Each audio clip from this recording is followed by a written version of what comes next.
नमस्कार। तर लवकरच आपल्या बाप्पांचं आगमन होणार आहे, त्याच्यासाठी हे मी बनवलेले आहेत पनीर पासून मोदक। आणि तुम्ही सुद्धा हे नक्की ट्राय करा आणि आपल्या लाडक्या बाप्पाला ह्याचा नैवेद्य दाखवा। रेसिपी पण एकदम सोपी आहे आणि चवीलाही खूपच छान आहे।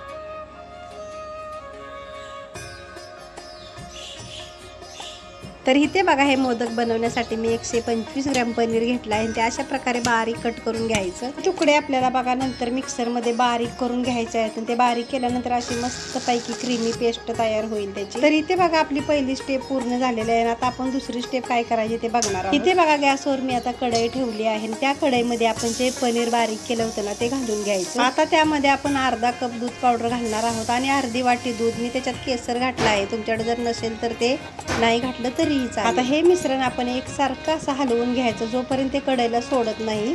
आता मी इकडे हे मिश्रण एकजीव करून घेते, तोपर्यंत तुम्ही व्हिडिओला लाईक करा आणि चॅनलला जर सबस्क्राईब केलं नसेल तर चॅनलला सबस्क्राईब करा। आता हे थोडं घट्ट आले की त्यामध्ये मी अर्धा कप साखर टाकली आहे। साखरेचं प्रमाण बघा तुम्ही तुमच्या आवडीनुसार कमी जास्त करू शकता। आणि ह्या मोदकांना पिवळा कलर येण्यासाठी ह्याच्यामध्ये बघा मी पिवळ्या कलरचा एक ड्रॉप टाकलेला आहे। तर बघा हे मिश्रण आता चांगल्या प्रकारे घट्ट आले आहे। त्याच्यामध्ये मी आता अर्धा चमचा तूप घालून घेतला आहे। तूप घातल्यानंतर बघा 2 मिनिटं चांगलं हलवून घ्यायचं आणि अशा प्रकारे मिश्रण तयार झालं की एका ताटात आपण काढून घ्यायचं। आता बघा ह्या मिश्रणामध्ये मी अर्धा चमचा वेलची पूड घालून घेतली आहे। जर तुम्हाला ड्रायफ्रूट वापरायचे असेल तर तेही तुम्ही ह्याच्यात वापरू शकता। आता हे मिश्रण आपण 5 ते 10 मिनिटं चांगलं थंड करायला ठेवायचं व ते थंड झाल्यानंतर आपण त्याचे मोदक बनवायला घ्यायचे। आता इथे मोदक बनवण्यासाठी बघा मी हा साचा घेतलेला आहे। तुम्ही ह्याच्यापेक्षा छोटा जरी साचा वापरला तरी सुद्धा आपले मोदक जास्तही बनतील आणि दिसायलाही सुंदर दिसतील। आता हे मोदक साच्यात बनवताना आपण साच्याला थोडंसं तूप लावून घ्यायचं, म्हणजे आपल्याला मोदक निघताना एकदम मस्तपैकी निघतील। तर अशा प्रकारे मी हे सर्व मोदक बनवून घेत आहे।